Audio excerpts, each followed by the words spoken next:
Gente, bom dia. Hoje é dia 7 de junho de 2021. Como eu ia dizendo, já está aí com uma semaninha, né, que a gente não se vê aqui, ao vivo, no Google Meet.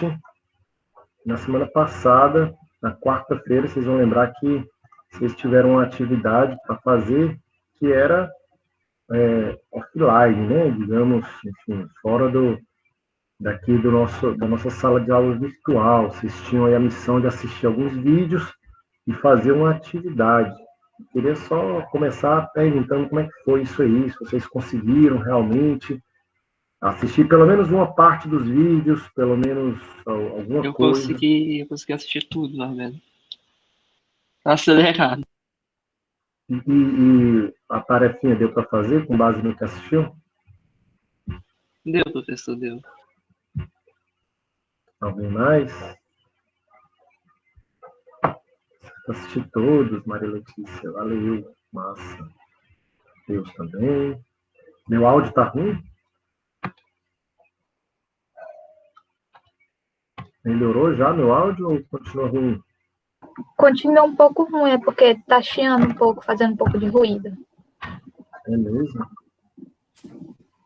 É, tipo como se fosse o som da máquina, talvez. Da máquina? É, faz tipo um barulho de máquina, como se estivesse chiando. Olha, meu Deus, não tem máquina aqui não. Não tem nem ventilador hoje, eu tive até o ventilador. Pois é, deve ser do áudio mesmo. Bom, pois é, eu tô sem um backup aqui de som. Deixa eu fazer um teste aqui, peraí. Vocês me ouvem? Melhorou, foi? Estevão, Foi. é porque o senhor teve uma questão 2, que dava duas raças de cachorro, né? Que era Golden e Pastor Alemão. E aí o senhor pedia para determinar quem era o mais pesado e quem era o mais leve.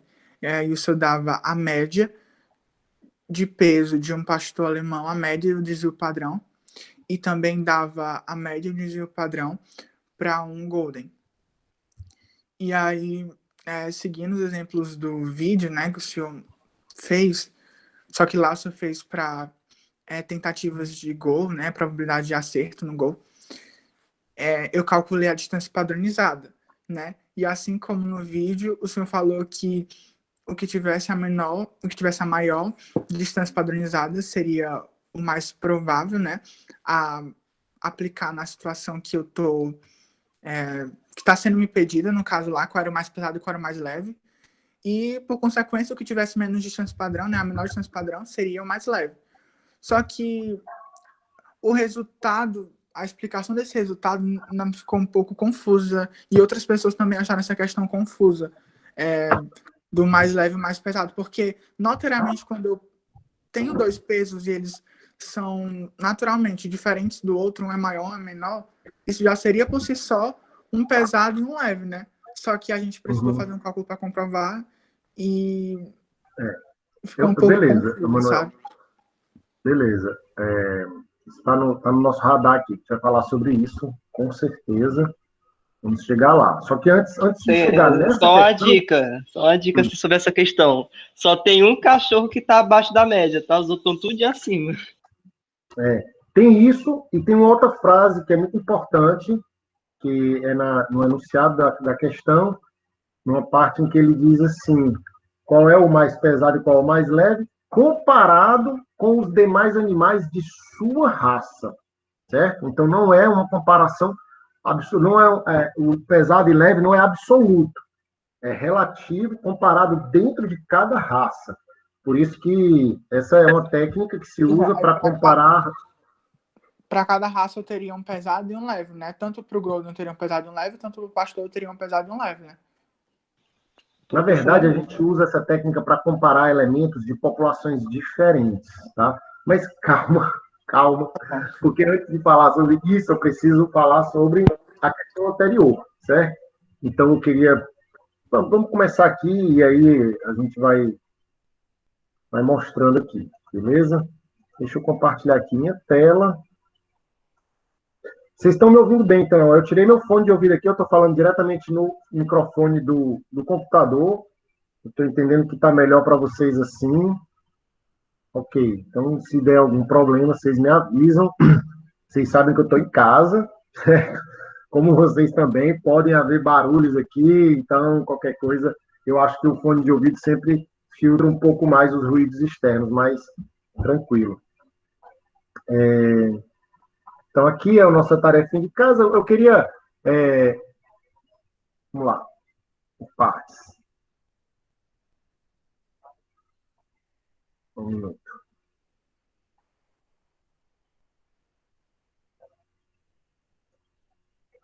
Espera aí.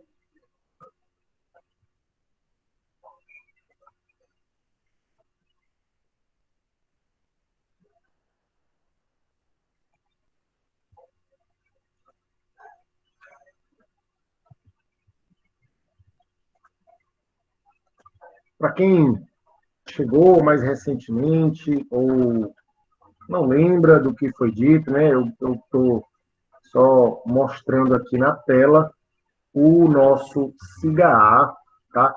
Foi dito, eu gosto de lembrar porque foi uma mudança isso, né? Mas foi dito, eu disse no começo que a gente ia usar o solar, certo, gente? Mas a gente aboliu, por hora pelo menos, a gente tem uma turma aberta no solar, mas só para deixar bem claro, nós não estamos usando solar, a menos que a gente sinta a necessidade disso.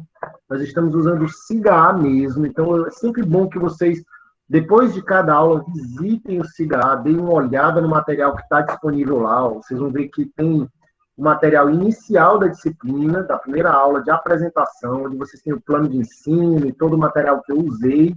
Vocês têm a aula gravada, que vai aparecer sempre aqui em cada aula, as aulas gravadas. Depois veio a parte de introdução à estatística na engenharia, que foram várias aulas, né, o que eu chamei de unidade 1, certo? Então, vocês vão encontrar aqui, ó, as aulas gravadas desse período, é só clicar, certo? Para assistir. Vocês também têm aqui, é sempre bom lembrar que eu criei uma pasta no Drive, uma pasta que está aberta, pública para vocês. Então, esse link aqui, ó, nessa pasta vocês vão encontrar todos os vídeos com as aulas até agora, né? Eu estou tentando disponibilizar para vocês links das aulas gravadas, links do YouTube, porque eu tenho sentido que os alunos gostam mais de assistir via YouTube, ele facilita no sentido de ter uma transmissão otimizada, então gasta menos dados também, né? Tem umas ferramentinhas do YouTube que facilitam mesmo de você assistir enquanto faz outras coisas no celular.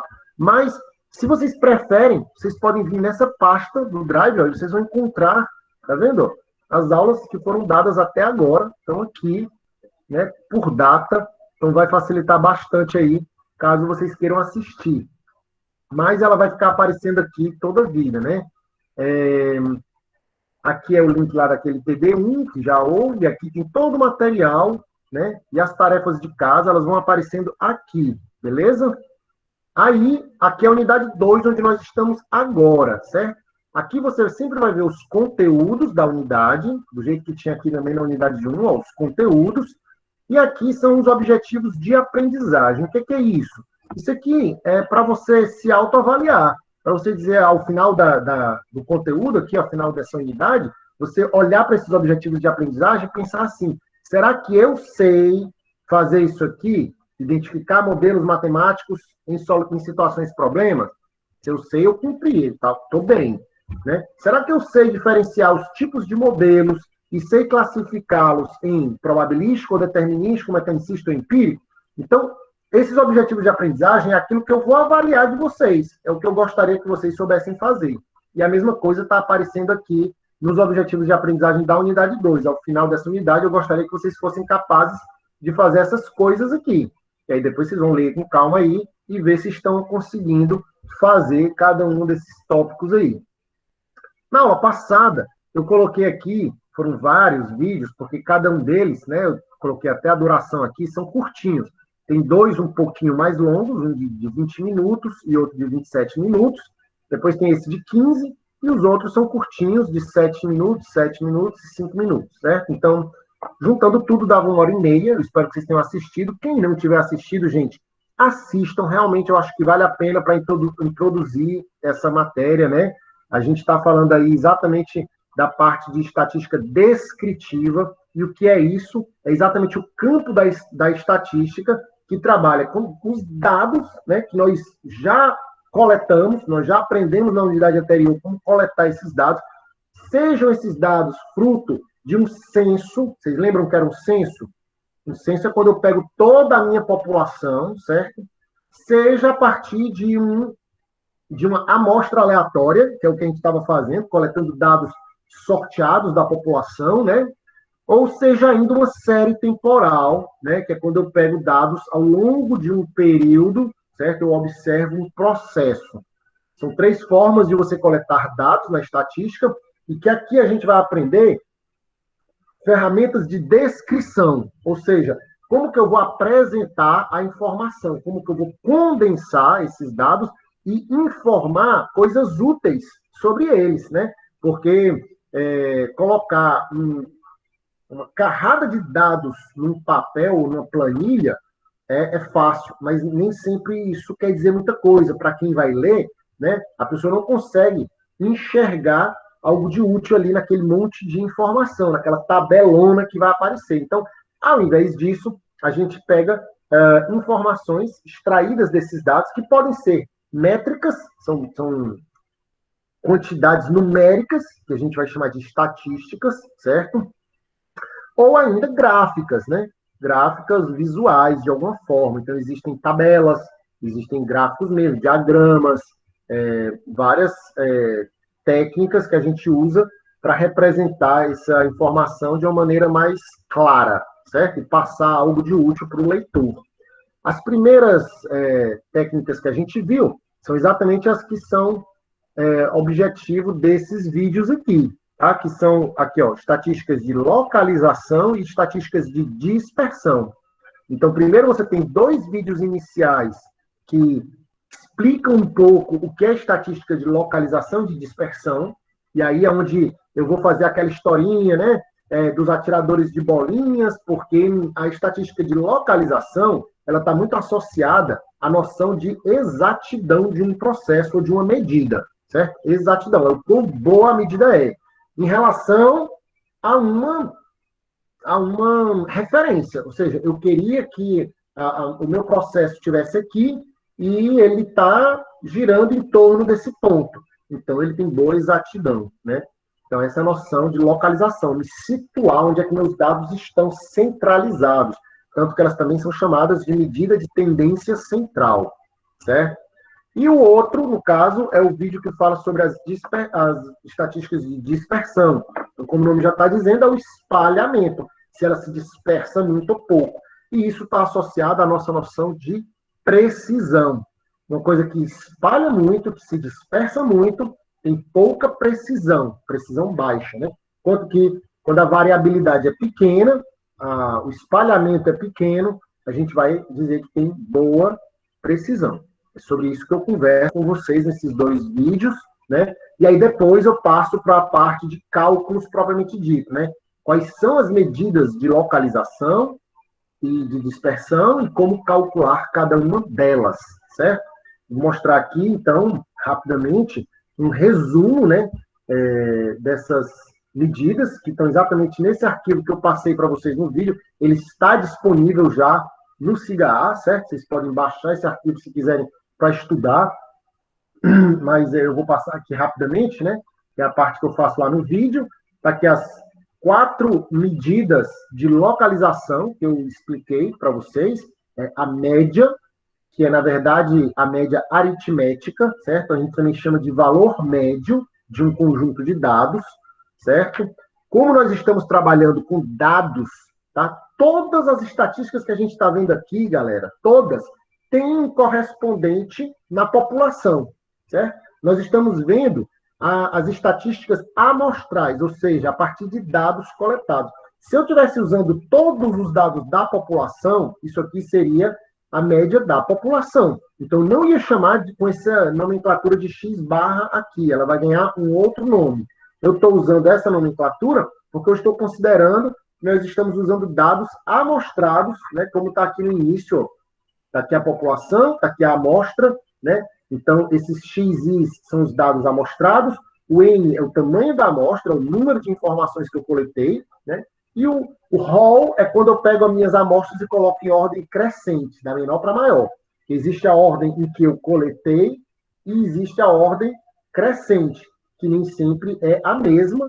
Nesse caso aqui, eu estou considerando como se fosse, mas nem sempre é a mesma, certo? Então, como eu estou considerando que eu estou trabalhando com os dados da amostra, eu vou usar aquele X barra, né, para a média, certo? Existe uma outra forma de fazer a média que se chama média aparada, a gente não vai usar tanto, até por falta mais de tempo mesmo, a gente é um pouco corrido aqui, mas alguns problemas, existem conjuntos de dados que contêm pontos muito discrepantes dos demais, né? Então, a média, a função dela é dar para a gente um ponto de equilíbrio. Se esses pontos aqui tivessem que se equilibrar, qual seria o ponto central que equilibra esse conjunto de dados? Quando você tem um ponto discrepante, um ponto muito extremo, ele vai desequilibrar esse conjunto de dados. Então, a média ela é conhecida por ter essa característica de ser influenciada pelos valores extremos, seja positivo, seja para mais ou seja para menos, certo? Então, a média parada é uma forma de você cortar esses dados mais extremos, tirar os maiores e os menores de ambos os lados, para garantir que você está tirando um pouco a influência de eventuais pontos discrepantes, tá certo? Então, você pode cortar um certo número de amostras nas pontas, K amostras, como está dito aí na tela, né?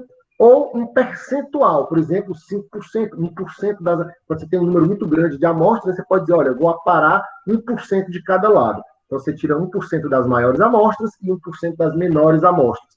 Isso é uma outra forma de fazer. E tira a média só das restantes. A mediana, que é uma outra medida de tendência central, mas que ela é completamente isenta dessa questão dos pontos discrepantes, porque ela é simplesmente o ponto central da tua amostra, né? Simplesmente você vai organizar em rol, em ordem crescente, e pegar o ponto central, né? Isso aí também foi explicado lá no vídeo bem direitinho. Nós vamos já fazer os exemplos, então por isso que eu estou passando rápido. E, por fim, a moda, que é simplesmente o valor que mais se repete, né? O valor mais frequente de uma amostra, tá certo? Que ela todas essas estatísticas, elas são estimativas de um parâmetro da população. A média da amostra é uma estimativa da média populacional. A mediana da amostra é uma estimativa do ponto da população que divide a população no meio, né? Tem 50% da população acima e 50% abaixo daquele ponto. A mediana dos dados é uma estimativa desse ponto. E a moda é uma estimativa do valor mais provável. Ela é o valor mais frequente. Ela é provavelmente, ou enfim, estimativamente, próxima do valor mais provável da minha população. Beleza? Aí agora passando para as estatísticas de dispersão, né?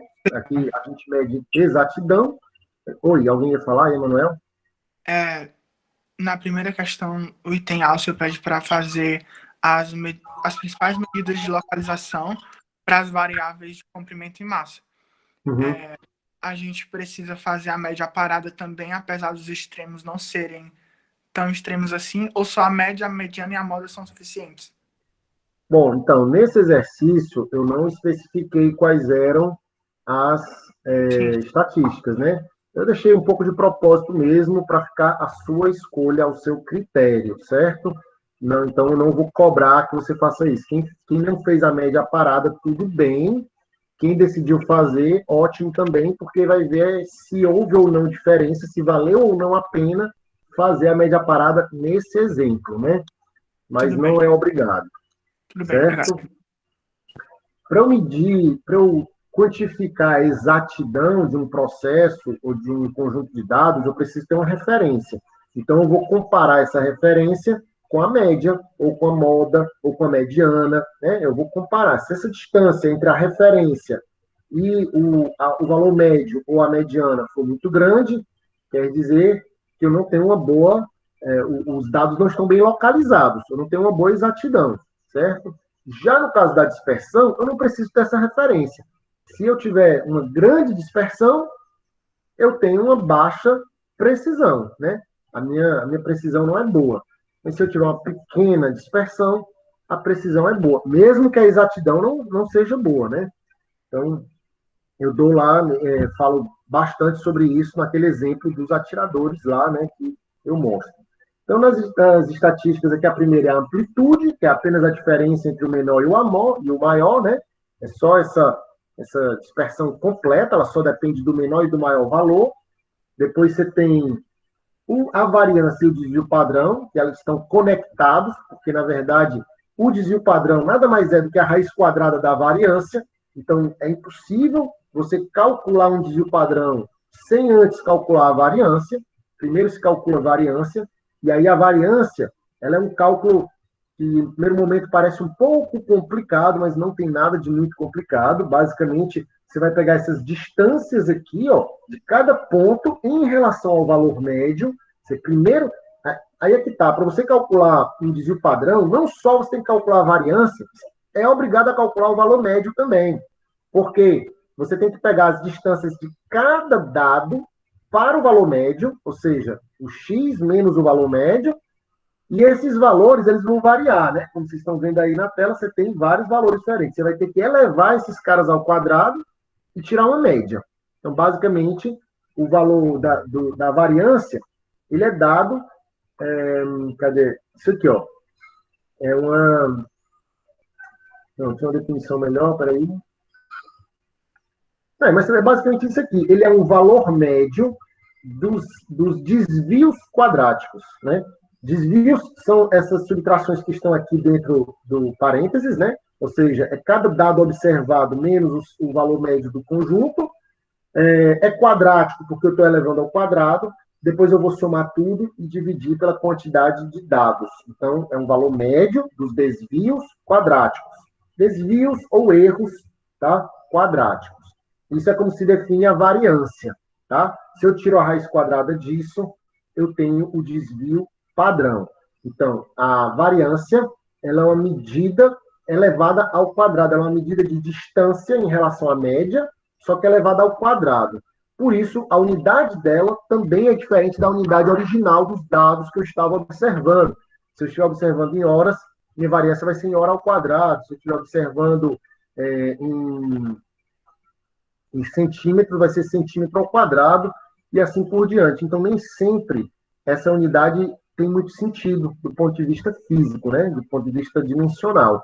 Então, às vezes, é preciso realmente a gente voltar, tirar a raiz quadrada, voltar para a unidade normal, para ter uma percepção melhor do sentido. Por isso que o desvio padrão é um valor mais palpável. Geralmente, a gente usa ele em comparações com populações que têm, né, variâncias diferentes, certo? Outra coisa importante é que a gente apresenta inicialmente dessa forma aqui, né, em que eu faço o valor médio dos desvios quadráticos, dividindo, obviamente, essa soma por n, né, mas, na verdade, existem duas formas de se fazer isso, né? A primeira é exatamente essa, dividindo por n, e a gente vai chamar isso de variância populacional, que aí vejam que eu usei o símbolo sigma, e aqui eu estou partindo do princípio de que essa soma aqui de N valores tá incluindo todos os dados da minha população. Tá? Então, essas N amostras, na verdade, não são N amostras, são todos os dados da minha população. Beleza? Se for realmente uma amostra, como era no caso ali do valor médio, né, em que eu usei o x barra, tá? Aí eu não vou usar uma divisão por N, eu vou usar uma divisão por N menos 1. Tá? Essa pequena diferença entre variância populacional e variância amostral. O Excel sabe disso, a calculadora científica sabe disso, todas as planilhas eletrônicas, os programas, né, os softwares, pacotes estatísticos, sempre vai ter uma versão da variância e do desvio padrão, uma versão populacional e uma versão amostral. E vocês vão ver que a diferença no cálculo é essa. Ao dividir essa soma por N, você tem a variância populacional. Quando você divide por N menos 1, você tem a variância amostral. Por que isso, né? Por quê? Basicamente, porque... primeiro, é bom ter em mente que quando esse N é muito grande, isso faz pouca diferença, certo? Quando você tem, sei lá, um número de amostras imenso, mais de 1.000, sei lá, dividir por 1.000 ou por 999 vai fazer pouca diferença. Se você tem um número de amostras pequeno, 10, 15 ou até menos, isso pode fazer alguma diferença considerável, tá? Mas, basicamente, é porque a estatística amostral, ela é uma estimativa da populacional. Eu estou tentando estimar quanto é o desvio padrão ou a variância da minha população. E a gente não tem condições de demonstrar matematicamente agora, mas eu posso afirmar para vocês que esse cálculo aqui, a partir de dados amostrais, gera uma estimativa ligeiramente abaixo, sistematicamente abaixo, não sempre, mas na média, essa estimativa não é boa, ela é tendenciosa para baixo, tá? Se você tem uma variância, sei lá, de 5, e você usa essa fórmula para estimar a sua variância, ela sistematicamente vai ficar abaixo de 5 e eventualmente acima de 5. E você gostaria que essa estimativa girasse em torno de 5, assim como acontece com a média, que sempre está girando em torno do valor populacional, certo? Então, é mais uma questão de estimação mesmo, né, de estatística inferencial. A gente usa os dados para estimar o parâmetro da população. Então, essa fórmula, ela corrige esse erro, né, e traz a minha estimativa mais para perto do valor real da variância da população. Só isso, mas mais para frente a gente volta a detalhar melhor isso aí, explicar por quê. Certo? Então, como eu estou botando aqui, né? Isso aqui é uma estimativa da variância populacional.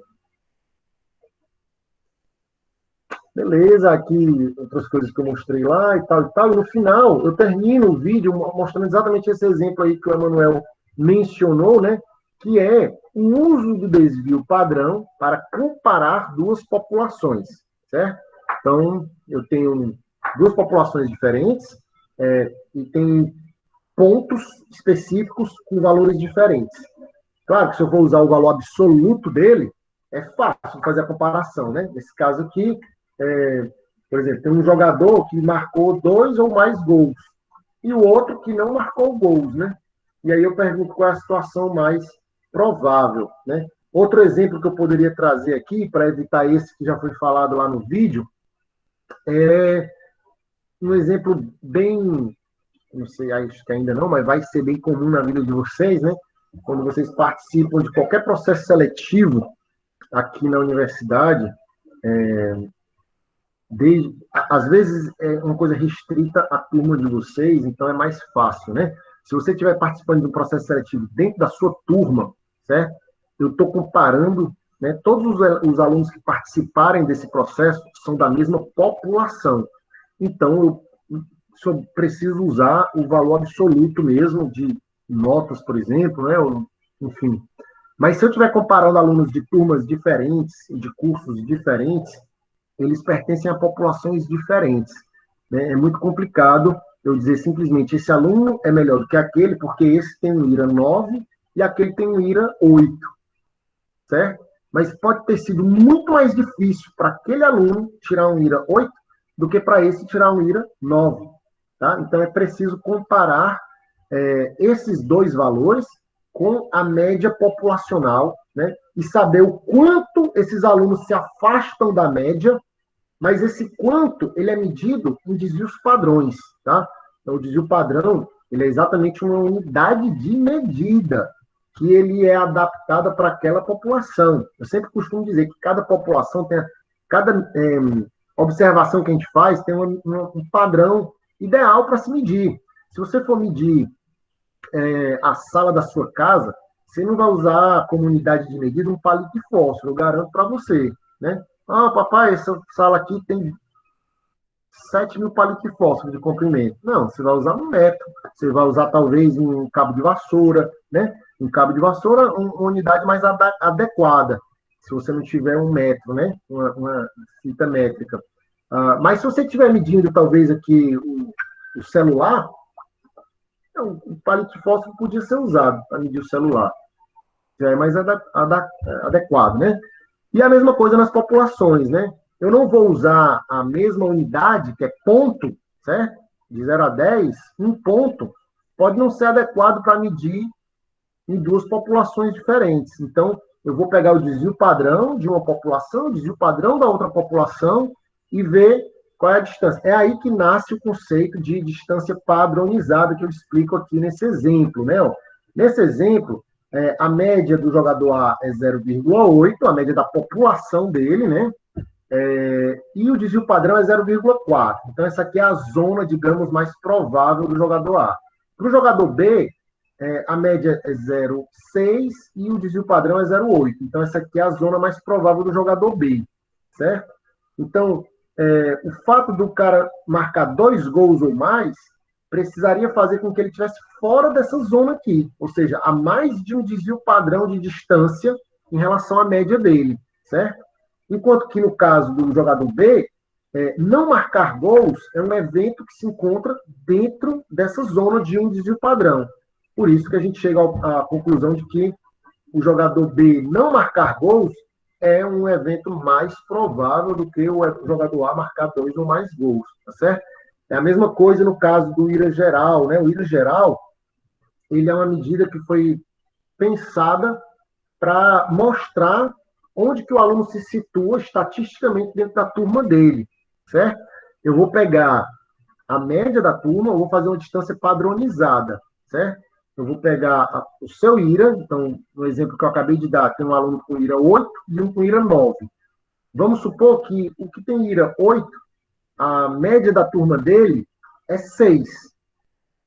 Então, ele está quantos pontos acima da média? 2 pontos, certo? Ele está 2 pontos. No caso do IRA geral, sim, aí eu divido isso pelo desvio padrão, certo? Eu divido isso pelo desvio padrão para saber exatamente onde que ele está, beleza? No caso do IRA geral, ele foi montado de um jeito, certo? Ele foi desenhado, a fórmula, de um jeito que, se o seu IRA geral, pode olhar no seu histórico escolar depois, se o seu IRA geral for exatamente 6.000, significa que essa distância entre a média da tua turma e o teu IRA é 0. Ou seja, o teu IRA é a média da tua turma. Aí eles vão colocar o teu IRA geral como 6.000, certo? E depois você vai subir de 1.000 pontos a cada meio desvio padrão. Em outras palavras, 2.000 pontos no IRA geral significa um desvio padrão. Beleza? Vamos lá. Exemplo. O cara tem o IRA normal, o IRA individual, 8. Mas o IRA geral dele é 9.000. O IRA geral de 9.000, gente, ele está quantos pontos acima dos 6.000? 7, 8, 9. Então, 3.000 pontos acima dos 6.000, certo?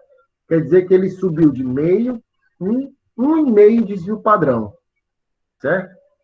A nota dele, de 8, corresponde a 1,5 desvio padrão acima da média da turma.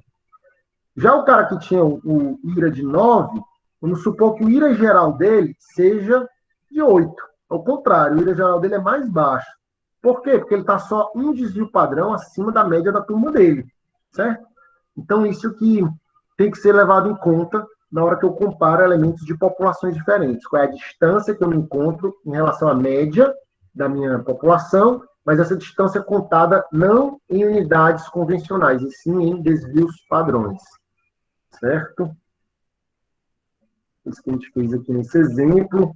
Não vou repetir, porque vocês devem ter visto. Se não viram, vão ter a oportunidade de ver, eu sugiro que vejam, certo? E aí eu vou fazer outros exemplos aqui para a gente diversificar mais. E aqui o coeficiente de variação, que também foi mencionado lá, eu vou deixar para os exemplos. E aqui é nosso resumo, quadro resumo das medidas de dispersão. Foram 4 medidas de dispersão: amplitude, variância, desvio padrão e coeficiente de variação. Certo? Então, vamos lá. Aqui eu deixei essa pequena atividade bem simples para a gente corrigir agora, do cachorrinho aí, né? Nesse exemplo, você tem 10 amostras, tá? Então, vejam aqui, são os meus XIs, né? Só que eu tenho duas medidas que foram feitas, duas variáveis que foram observadas para cada cachorro. Vejam que aqui, gente, eu não estou entrando no mérito de como foi realizada a amostragem. Eu poderia até deixar isso como exercício. Gente, se essa amostragem tivesse sido feita de forma por conglomerados, ou, não sei, aleatória simples, como que você acha que ela pode ter sido realizada? Mas aqui eu não entrei nesse mérito, porque não importa para a gente está partindo do pressuposto de que essa amostra representa a população. Ela foi obtida de forma probabilística e, portanto, a gente pode usar esses dados como inferência, né, para fazer inferências sobre a população, certo? Nós temos aqui os dados de massa, né, e de comprimento. E eu começo pedindo as estatísticas de localização. Como eu acabei de dizer aí para o Manuel, eu não disse quais eram, mas a gente imagina que vocês devem ter pensado o quê? Média, mediana, né? São as principais, eventualmente moda e eventualmente uma média aparada, tá? Pelo menos a média e a mediana. Eu vou aproveitar esses exercícios, ao invés de ficar resolvendo, eu espero que vocês tenham feito na mão, certo? Eu quero ver os cálculos de vocês. Mas eu vou aproveitar, como a gente vai usar ao longo da nossa disciplina, né, o Excel, e vamos ter alguns trabalhos de atividade computacional, eu vou começar a fazer aqui uma pequena explicaçãozinha, que realmente vai ser bem básica para quem nunca usou, então quem já usou também vai, talvez, ter um pouco de paciência aí, né, mas não vou gastar muito tempo com isso não, mas eu espero conseguir atingir, sobretudo, quem nunca usou Excel. Eu falo Excel, gente, é modo de falar, certo? Eu uso, na prática, o LibreOffice, tá? Então, vocês estão vendo aqui uma tela do LibreOffice Calc. O LibreOffice é uma plataforma aberta, né? Open source, de software livre, tá? Que você baixa gratuitamente na internet. Lá tem toda uma suite de programas de escritório, né? Correspondente mais ou menos ao Microsoft Office, né? Tem lá editor de texto, planilha eletrônica, apresentações, enfim. E um deles é esse LibreOffice Calc aí.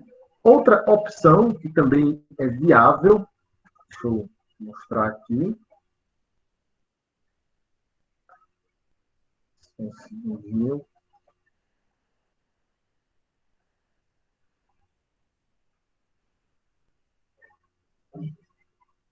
Seria o esse aqui, o Planilhas, né? O Google Planilhas, tá?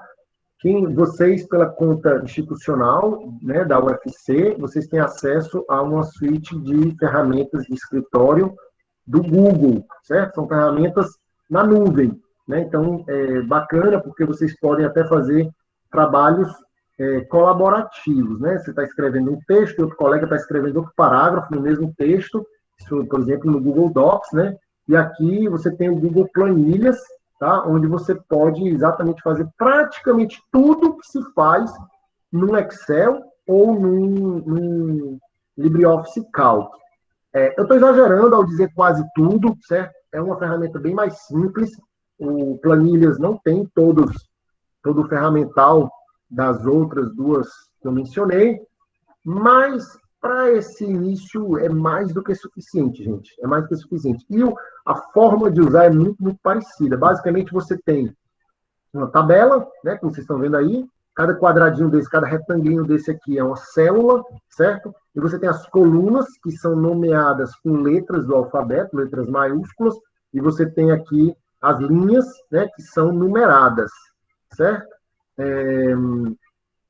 Então, cada célula dessa, ela é nomeada com um código, no caso, que é a coordenada, né? A coordenada da coluna, a letra e o número da linha, né? No caso aqui, ó, B3, né? Ou aqui C6, ou D2, e aí você vai vendo bem aqui no cantinho a coordenada. É possível, inclusive, clicar aqui e nomear uma célula ou um intervalo, você pode dar um nome, uma palavra, que é algo que você lembre com mais facilidade, certo? Mas eu não vou fazer isso aqui, não. E aí você pode entrar com dados nas células, né? Tanto dados numéricos quanto não numéricos, né? Pode ser texto, certo? Pode ser até imagens, mas basicamente aqui a gente vai usar textos e números, né? Ou datas, certo? Então, tem vários formatos possíveis que se pode dar para esse número ou para esse texto, certo? Você pode, por exemplo, clicar aqui e ele vai ser formatado como moeda. Você pode aumentar o número de casas decimais ou diminuir, né? E tem vários outros formatos que você pode dar, ó. Financeiro, data, hora, enfim. E você pode personalizar isso também. Tudo isso eu estou mostrando aqui no Google Planilha, mas também é válido aqui no... deixa eu clicar aqui, pronto. Aqui no LibreOffice Calc. É exatamente a mesma coisa. Vejam que essa célula A1, ela tem como conteúdo cães Golden Retriever, certo? É o conteúdo da célula. Eu digitei essa frase, essas palavras, simplesmente ficou sendo o conteúdo da célula A1, né?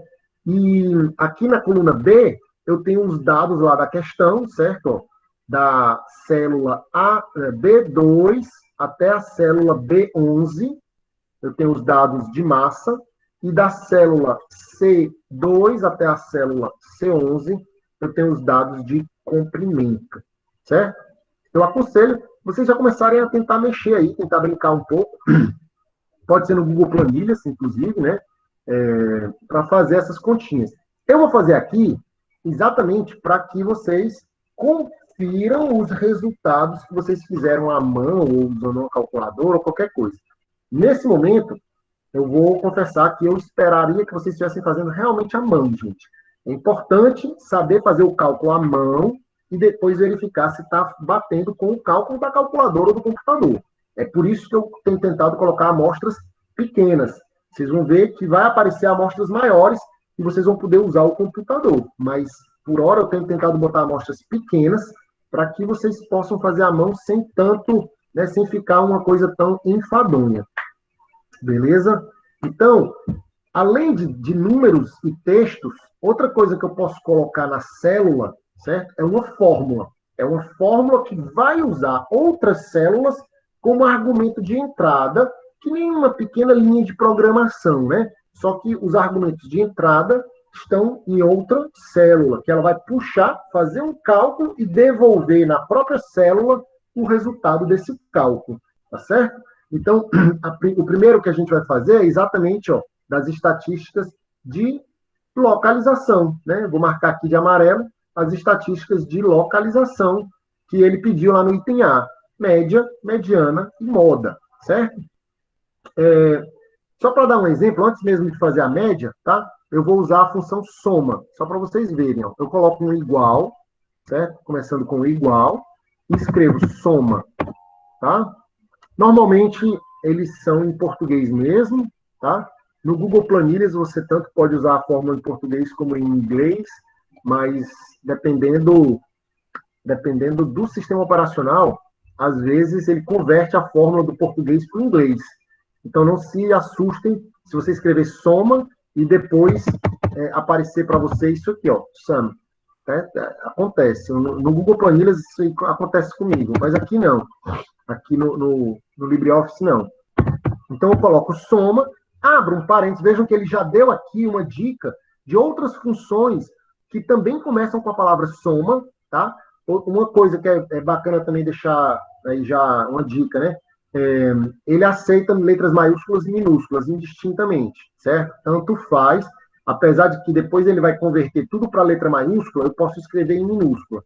Porém, ele diferencia as situações gráficas. Existem funções que têm acentos gráficos, né? Acento agudo, e isso tem que ser usado, senão ele não reconhece, certo? Então, nesse caso, soma, né? Aí tem outras funções aqui, eu vou colocar o parênteses, e aí ele já me diz, olha, essa função, você tem que entrar com os números, certo? E ele vai te dar esses números são os argumentos, né, cuja soma vai ser calculada, né, cujo total vai ser calculado, certo? Tanto eu posso colocar assim, né, ó, separado por ponto e vírgula, certo? Estou digitando aqui números na doida, e eu vou separando por ponto e vírgula, depois eu fecho o parênteses, e quando eu dou o Enter, ele vai somar para mim, ó. Somou 27, certo? Essa soma, vocês estão vendo aqui o 27, Mas se eu for olhar aqui em cima, na linha de comando, que foi onde eu digitei a fórmula continua lá. Então, na verdade, o conteúdo dessa fórmula, dessa célula, ele é uma fórmula, e o que a gente está visualizando aqui é o resultado da operação, tá certo? O que eu vou fazer é apagar isso aqui, e agora, ao invés de usar números digitados, né? Claro que o meu objetivo não é digitar 33, 32,7, 31,1. Não, meu objetivo é dizer, olha, some os valores que estão nessas células aí, tá certo? Se esses valores forem alterados, ele vai alterar a soma também. Então, fica uma coisa dinâmica, né? Então, eu vou dizer, some as células B1, dois pontos, que é até a célula B11, certo? Então, ele vai somar tudo que tiver do B1 até o B11. Tudo bem, Breno, tudo bem. Às vezes é melhor mesmo assistir a gravação depois. Então, gente, ó, somei, deu 305,7, certo? 305,7, que é a soma desses números aqui. Se eu clicar aqui, ó, eu estou vendo que ele, na verdade, tem uma fórmula, e se eu clicar duas vezes, ou se eu clicar aqui na linha de comando, legal que ele marca, né? Aliás, eu até coloquei do B1, como se a célula B1 tivesse incluída, não precisava, né? Ele começa no B2. Ele ignorou, porque era texto não se soma, então ele ignorou a célula B1. Então, vou somar só do B2 até o B11, ó, tá certo? Ele marca aqui para eu ver qual é o intervalo que está sendo somado. Beleza? Na média, o que é a média? É a soma dividido por N, né? Então, eu vou dizer igual B12, o valor que está em B12, dividido, quantos números eu tinha? 10, né? Então, eu vou dividir por 10, certo? Aí, esse é o valor médio, certo? Esse é o valor médio. Claro, você poderia dizer, professor, mas aí eu vou ter que contar, se no lugar de 10 eu tivesse 587, eu ia ter que contar tudinho? Não, ele também tem uma forma de contar. Você pode usar a função conte.num, certo? Conte, vejam que eu usei o num com acento, certo? Então, essa função, ela conta quantos números tem num intervalo. Eu vou dizer assim, ó, dá uma olhada no intervalo tal e conta quantos números tem aí. Esse vai ser o resultado que ele vai jogar no denominador dessa fórmula, certo? Então, o intervalo, obviamente, é aquele que nós estávamos trabalhando. Esse daqui, né? Ó, B2 a B12, certo? Então, agora ele vai pegar a B2 a B12, não, B2 a B11.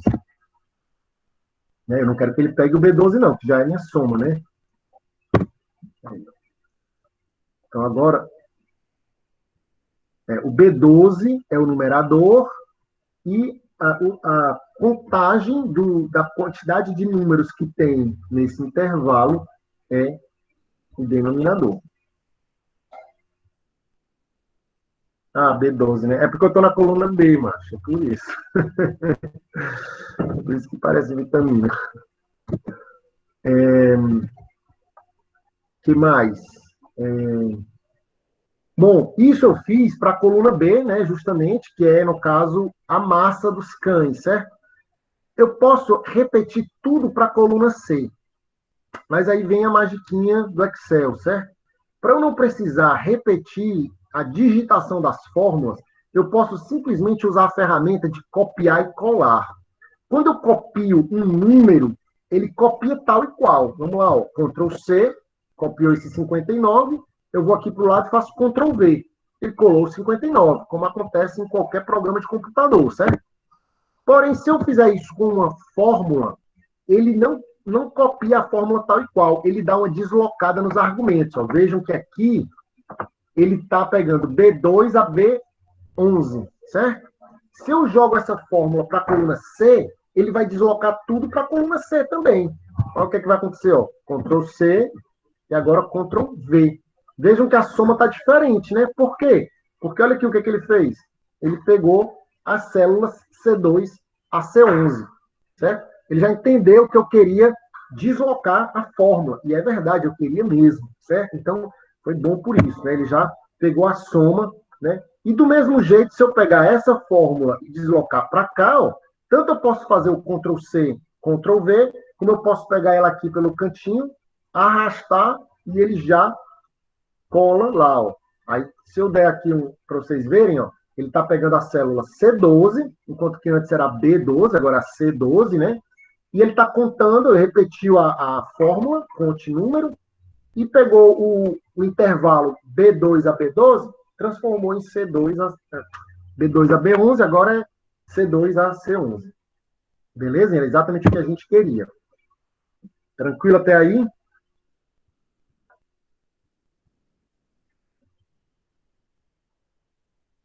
Pois é, né? Ela está precisando de vitamina B, agora também vai ter que tomar C. Bom, qual é a vantagem de usar esse continuum aqui, ó? É que a gente deixou a fórmula mais ou menos automática. Quer dizer que se eu colocasse um 10 no denominador e de repente um desses números aqui saísse, eu ia estar somando os demais números e dividindo por 10.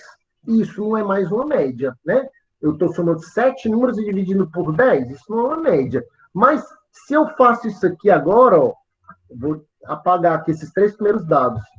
Ó, vejam que aqui ele alterou. Mas o denominador agora é 7, porque ele está contando quantos números tem. Eu vou até fazer isso para vocês enxergarem melhor. Eu vou pegar esse pedaço da fórmula, fazer Ctrl C, Enter, e eu vou colocar aqui de lado, só para vocês saberem exatamente qual é o denominador que ele está usando nessa fórmula. Ó. Eu vou fazer isso aqui, ó. Conte números da célula C2 até C11. 7. Tá vendo? Então, ele está pegando aqui dentro, tem 3 espaços vazios. Então, o número mesmo são só esses 7. Portanto, ele vai pegar essa soma e dividir não mais pelo 10, mas pelo 7. Então, isso deixa a coisa mais ou menos automática. Né? Se eu tirar mais um número, baixa para 6 e aqui ajusta a média. Tá certo? Professor. Estou voltando aqui, Ctrl Z para voltar, para dizer que, na verdade, eu estou tentando começar do começo, do zero, mas vocês já devem ter imaginado, obviamente, o próprio Excel, né, LibreOffice ou Google Planilha, ele tem as funções estatísticas pré-estabelecidas, né, pré-definidas.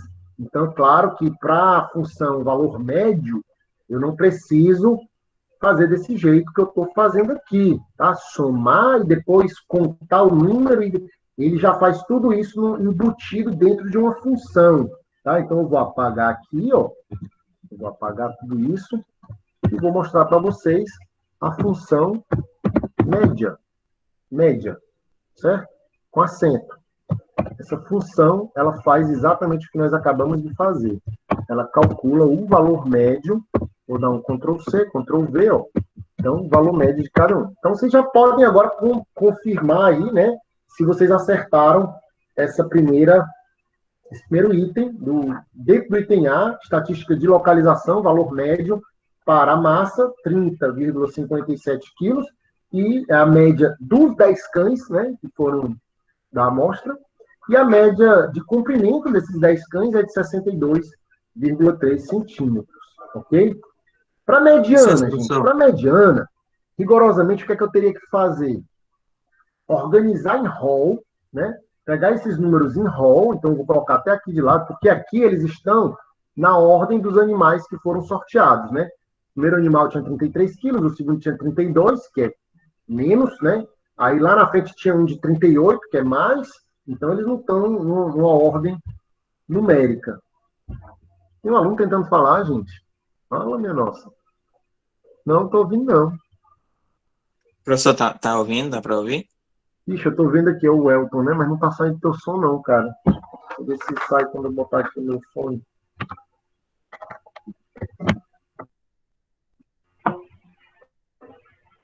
Fala aí. Dá para ouvir agora? Poxa. Tá saindo, não.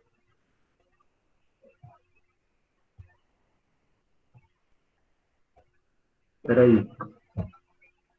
Digite.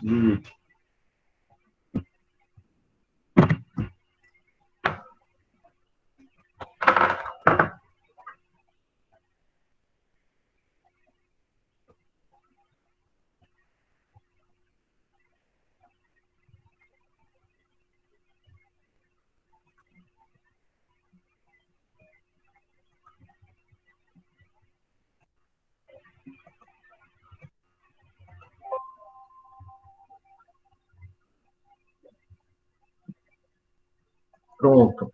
Vocês estão me ouvindo, né? O Elton está perguntando se você colocar um zero, se ele conta. Conta. O zero ele conta. Aí ele vai colocar como se fosse realmente um dado igual a zero, né? Certo? Agora, se ela estiver vazia ou texto, ele ignora. Certo? Então, se você tiver, por exemplo, você marca essa região todinha aqui e coloca dados aqui. Mas os dados, eles não preenchem toda a região. Não tem problema. Certo? Mas se você botar zeros, ele vai contar, ele vai baixar a média, né? A média vai baixar. Certo? Então, por exemplo, quando eu tenho aqui uma lista de alunos, aí eu coloco as notas dos alunos, certo? Se eu colocar zero nos alunos que faltaram em uma prova, eu vou ter uma noção errada da média da prova, porque é como se aqueles alunos tivessem ficado com zero, tá? Então, eu prefiro deixar em branco, porque aí conta só os que realmente fizeram a prova, tá? Então, aqui eu ia colar, eu posso colar especial aqui, ó, só texto, só números ou só a fórmula, certo? Se eu quiser guardar uma formatação, quiser importar dados de outra célula, mas quiser guardar a formatação do local onde eu estou colando, é interessante colar só texto, só números ou só fórmula, né? Nesse caso aqui eu vou colar só os números, tá? A gente perdeu ali a formatação original, né? Aqui eu vou organizar os dados em ordem crescente. Entendeu? Não, só essa seleção mesmo. Eu vejo que agora aqui está em ordem crescente. E aqui também eu vou colocar em ordem crescente. Pronto. Colocando em ordem crescente, eu tenho o que a gente chama de hall, né? Hall da massa, nesse caso, né? E aqui é o hall do comprimento. Certo? Para saber quem é a mediana, eu preciso estabelecer o ponto central, certo? Se você assistir o vídeo em que eu falo sobre isso, né, você vai ver que depende se eu tenho um número par ou ímpar de amostras, tá? A regra geral, pessoal, é fazer isso aqui, ó. N mais 1 sobre 2, tá? Lembra que N é a quantidade de dados, é o tamanho da minha amostra, certo? Então, N mais 1 sobre 2. Por quê? Se N for ímpar, quer dizer que esse resultado aqui vai ser inteiro, né? Porque N mais 1 é par e é divisível por 2. Por exemplo, eu tenho 5 dados, né? Então, 5 mais 1, 6. E 6 dividido por 2 dá 3. Vejam que 1, 2, 3. O 3 é exatamente o ponto que divide essa amostra no meio. Eu tenho 2 valores abaixo do terceiro e 2 acima do terceiro. Beleza? Mas se eu tivesse só 4 dados, eu teria N mais 1, 5. E 5 dividido por 2 dá 4,5. 4,5 se encontra entre, ou melhor, 4,5, 2,5, né? 5 dividido por 2 dá 2,5. 2,5, ele se encontra entre o 2 e o 3, certo? Então, é só para vocês terem na cabeça de que esse número, N mais 1 sobre 2, ele é uma posição conceitual, teórica, da nossa mediana, né? Seria no hall, ela se encontra na posição N mais 1 sobre 2. Mas essa posição N mais 1 sobre 2 nem sempre existe, né? Que é o caso aqui desse exemplo que nós temos. Ó. Nosso N é 10, certo? Então, se eu for colocar aqui nessa fórmula, eu vou ficar com 10 mais 1 dá 11, dividido por 2, 5,5, né? Eu não tenho uma amostra 5,5. Olha aqui meu rol, ó. X1, aqui é o X1, o X2, o X3, o X4, o X5, e agora vai vir o X6. Cadê o X 5,5? Não existe, né? Claro. Não existe, porque eu só tenho, enfim, uma contagem de números, certo? Então, o que esse número aqui quer dizer é que, como o meu número de amostras é ímpar, eu preciso pegar a média do quinto e do sexto maiores valores no meu rol, né? Ou seja, esses dois caras aqui. E isso vai valer tanto para a massa como para o comprimento, porque é o mesmo número de amostras em ambos, certo? Então, a minha mediana vai ser a média dessas duas amostras aqui. Notem que eu peguei e coloquei aqui de lado para organizar em rol, porque aqui não estava em rol. Não faz sentido eu tirar a média aqui desse lado, certo? Não faz sentido, porque aqui não tá em ordem crescente. Tem que estar em ordem crescente, certo? Então, eu já sei que a mediana do comprimento vai ser o quê? Ó? 63,5, que é a média entre 63 e 64. E a média aqui vai ser, vamos lá, ó, eu vou somar o 29,5, que está na célula E6, mais o 31,1, que é o valor que está na célula E7. Aí eu fecho parênteses para somar os dois e divido por 2, certo? E o resultado deu 30,3. Então, esse vai ser a mediana da massa. Se vocês acertaram aí, tá certo? Não tem uma fórmula única, né? Assim, na mão. Ou seja, na mão você vai ter que colocar em ordem crescente e ver quantas amostras tem, que eram 10. Como é par, você vai pegar as duas centrais, né? E tirar a média, tá certo? No caso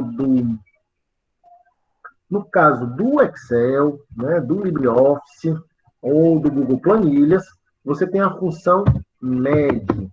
Cuidado, para média é média mesmo. MED é mediana. Então não confundam média com mediana, certo? Mediana desse conjunto de dados aqui, ó, que está na célula B2 a B11. E eu espero que seja 30,3, para eu passar vergonha aqui. Pô, certeza. E depois eu vou simplesmente copiar essa fórmula aqui de lado, Ctrl V, ó, e 63,5, que eu tinha mencionado antes, que é a soma 63 com 64, e depois dividido por 2 dá 63,5. Então, não passei vergonha ainda. Certo? Tá claro até aí, galera? Beleza. Na falta de respostas, eu vou seguindo, certo? A moda, gente, como eu tenho uma amostra relativamente pequena, né, em ambos os casos, a gente faz até por inspeção, né? A gente vê que aqui tem 2,29 e eu acredito que seja tudo, né?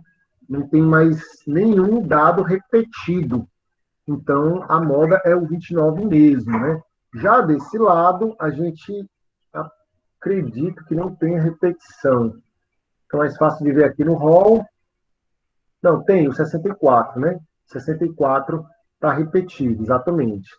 Então, você pode usar também a função modo, certo? A função modo. Aí ele vai te devolver aquela variável que mais se repete.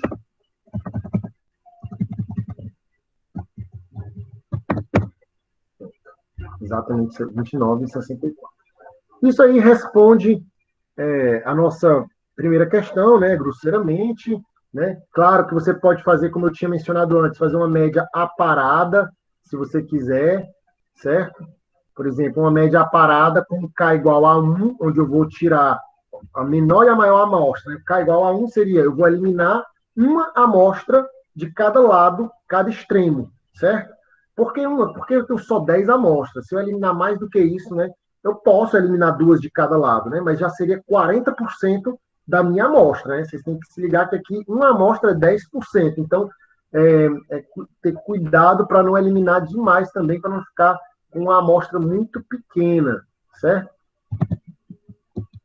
Aqui, média, aparada, com K igual a 1, certo? Nesse caso, eu iria para cá, para o rol, e vou eliminar justamente as duas menores aqui e as duas maiores aqui, né? Então, seria o equivalente a fazer a soma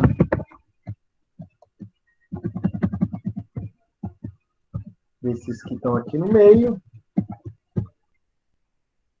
dividido por 8, né? Ou pelo continuum, vou contar o número de amostras, só para ficar igual a fórmula que eu dei lá para vocês, né?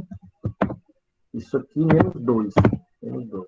Vou colocar um parêntese aqui e um parêntese aqui, certo? Isso aqui é preciosismo, não precisava ter sido feito dessa forma, é só para dizer, olha, eu estou contando a quantidade, né, e diminuindo.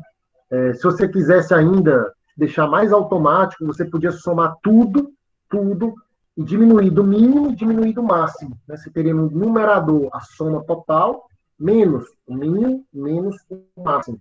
E depois você divide, por isso que eu estou dividindo aqui, e o resultado vai ser uma média aparada. Né? Ó, vejam que ela ficou um pouquinho menor do que a média original.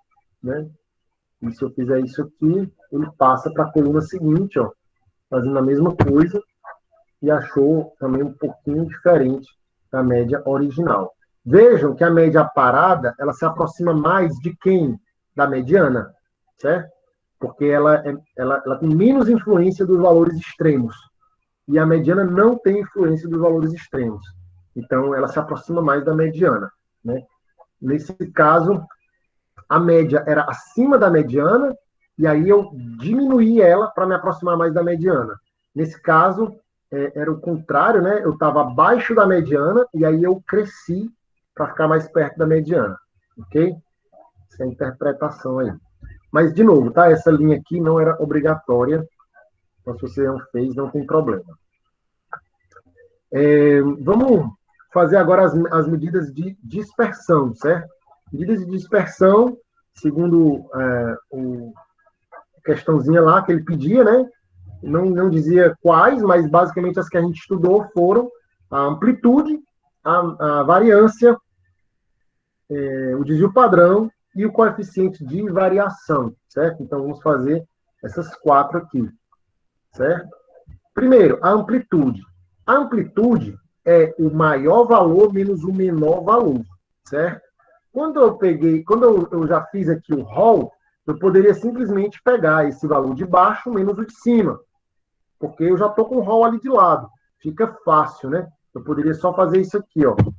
Eu vou apontar para a célula que contém o maior valor, coloco menos, e aponto para a célula que contém o menor valor. Então, é 11 menos, é 2, e o resultado é 13,9, é a minha amplitude, certo? Mas, se você preferir, ou caso você esteja trabalhando com essa tabela de dados, e você não tenha esse rol ao lado, não queira fazer, sei lá, existem 2 funções que podem ser interessantes para calcular o menor e o maior, que é exatamente, olha como é difícil, mínimo e máximo, é só isso. Mínimo, certo? Ó, mínimo com acento. Aí você marca o conjunto de dados, agora ele vai olhar para esse conjunto de dados aí e dizer qual é o menor valor. Vejam que é 24,5, que é exatamente o primeirão lá, né? E aqui, a outra função é o máximo, também é muito difícil de decorar, né? Aí eu vou lá e marco. Fecho. E tá aí, ó, 38,4, que seria exatamente o maior valor. Beleza? E aí, nesse caso, no lugar de apontar lá para aquela tabela lá longe, eu poderia ter feito só isso aqui, ó. Esse cara, B18 menos o B17, certo? Vai dar 13,9. Aqui é beleza, porque eu posso simplesmente marcar essas células, copiar elas aqui para o lado, e eu já vou ter os mesmos cálculos para o comprimento, certo? Então, se você fez aí os cálculos, a amplitude da massa é de 13,9 quilos e a do comprimento é de 17 centímetros, certo? A diferença entre o cachorro menorzinho e o maior era de 17 centímetros. E a diferença entre o mais leve e o mais pesado foi de quase 14 quilos, né? 13,9. Beleza? Posso continuar? Qual o problema da amplitude quando eu estou medindo dispersão de dados? É exatamente o fato de que, para obter essa variabilidade, esse espalhamento, eu só usei o menor e o maior valor. Pode ser que eu tenha lá um cachorro excepcionalmente pequeno e fez com que minha amplitude ficasse bem grande, ou o contrário, um excepcionalmente grande. Mas ele foi o único. Aqui eu tenho só 10 cachorros, né? 10 amostras. Mas se eu tivesse 100, aí tivesse tudo, os cachorros fossem tudo quase do mesmo tamanho, mas teve 1 ou 2 bem grandões. Aí, ó, minha amplitude ia parecer gigante. né? Mas, na verdade, foi só um cachorro que tinha amplitude grande. Isso não deveria caracterizar uma amplitude, uma variabilidade tão grande. Então, é isso que a variância faz. Ela conta para cada ponto, para cada amostra que eu coletei, qual é a distância daquela amostra para a média, tá certo? Eu vou fazer o cálculo aqui, minha gente, tintim por tintim, certo? E depois eu vou mostrar qual é a função que já dá o resultado direto. Não me interessa, nesse momento, só usar a função do Excel, que já dá um resultado direto. Se quiserem, eu mostro aqui, para vocês já saberem o resultado, certo? A função é essa daqui, ó, var, certo? Aí vocês vão ver que tem várias funções var. Principalmente, que vocês têm que prestar atenção, é var P e var S. Ou var A, que o S é de sample. Sample é a amostra, né? Então, na versão em português, é var A. Então, tem a var P de populacional e tem a var A de amostral. Exatamente o que eu tinha mostrado aqui para vocês antes, né? Ó, quando vocês vão calcular o desvio padrão ou a variância.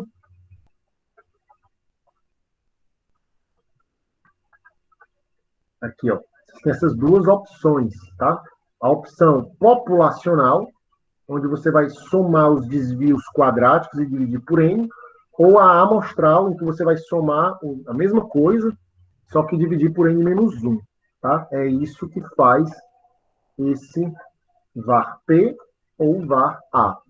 Nós estamos trabalhando com uma amostra de 10 cães tirados da população. Claramente não é uma variância populacional, não é isso, é uma variância amostral, certo? Então é importante usar o A ou o S, certo? Eu vou colocar aqui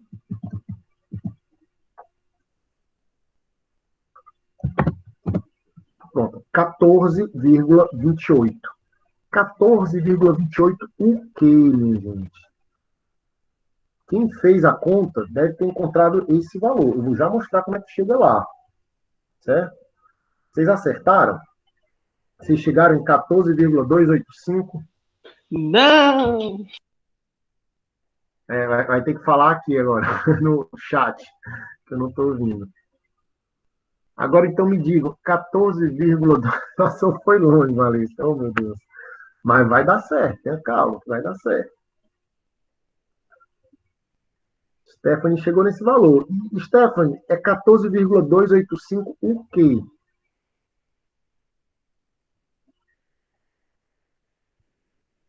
Quilogramas, chapeuzinho 2. Ao quadrado, né? Eu tô brincando. Coloquei tudo na calculadora, mas deu isso mesmo. Aí, Gabriel, cuidado, né? Quer dizer, bom que você esteja aprendendo a fazer na calculadora, mas é importante saber se o valor da calculadora está retornando aquilo que você deseja, certo? Até para você saber se está calculando o populacional ou o amostral corretamente, né? Então, faz depois na mão para ver se está batendo com o da calculadora, certo? Como disse a Stephanie, né? Isso é quilograma ao quadrado, já que isso aqui é 33 quilos, é 32,7 quilos, né? Isso aqui é 29 quilos. Portanto, isso aqui significa que, em média, as minhas amostras se distanciam do valor médio, que é 30,57, elas se distanciam de 14,285 quilos ao quadrado. Vocês entenderam? Eu também não entendi. Quer dizer, eu entendi, né, que se eu tiver outra raça de cachorro, que a variância seja de, vamos botar aqui, 5 quilos ao quadrado. Eu não sei o que é quilo ao quadrado, mas se a outra varia de 5 quilos ao quadrado e essa varia de quase 15, quer dizer que essa varia mais do que a outra. Então, por comparação, eu consigo entender o que a variância está me explicando, né? Quer dizer que os cachorros dessa raça têm pesos mais variáveis do que o da outra raça, certo? Beleza. Porém, eu poderia ter uma noção melhor sem precisar ter essa comparação. Como? Usando o desvio padrão, certo? Para usar o desvio padrão, agora que eu já tenho a variância, eu tenho uma forma mais simples de fazer. É só tirar a raiz quadrada, né? Eu não preciso nem usar uma função específica. Existe aqui na planilha eletrônica a função desvpad. Então, vocês já estão vendo aí que tem a desvpad P e a desvpad S, ou A, certo? Eu vou usar desvpad A, certo? E aí eu marco lá as minhas amostras. E eu vou ter... Ela, dentro dela, ela calcula primeiro a variância. E no final ela tira a raiz quadrada. É só isso que ela faz. Ela é igual à anterior, só que ela tira a raiz quadrada no final. Como a gente já tirou a raiz quadrada, eu vou evitar esse cálculo. Eu vou só fazer raiz de... E eu vou apontar para essa célula onde está a variância. D20. E está aí, ó, deu até errado aqui, porque eu vou ajustar a célula, ela está em percentual. Essa célula, o tipo de dado está formatado para percentual, que está errado. Não era para estar assim.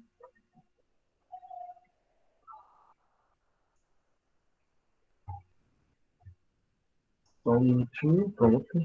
Ó, eu vou aqui em números e peço para colocar como número mesmo, né? Enfim, em geral. Aí. Aí vejam que ele coloca uma porrada de casa decimal, porque é um número irracional, provavelmente é irracional, então eu vou tirar aqui, ó, nesses dois botõezinhos eu posso acrescentar ou excluir casas decimais. Esses botões, eles servem apenas para exibir as casas decimais, tá? O dado, ele tá lá, completo, com todas as casas decimais. Se eu fizer uma fórmula à parte, usando o dado que está nessa célula, ele vai ser usado por completo, certo? Mas aí eu vou exibir só algumas casas decimais por conveniência mesmo.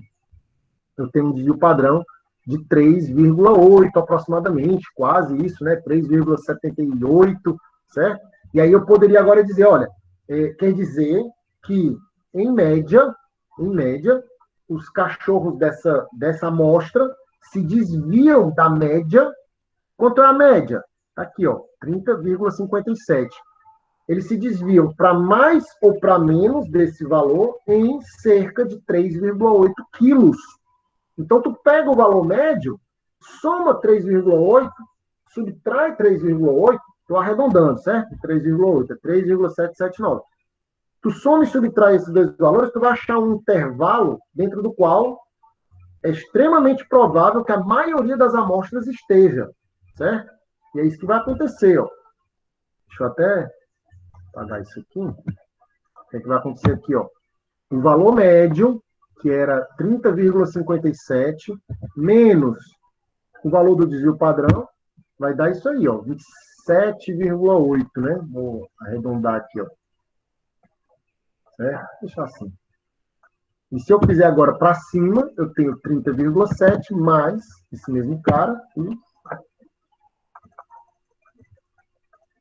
se a gente for olhar no nosso rol, quem é que está entre 26,8 e 34,35? 26,8, até esse cara entra.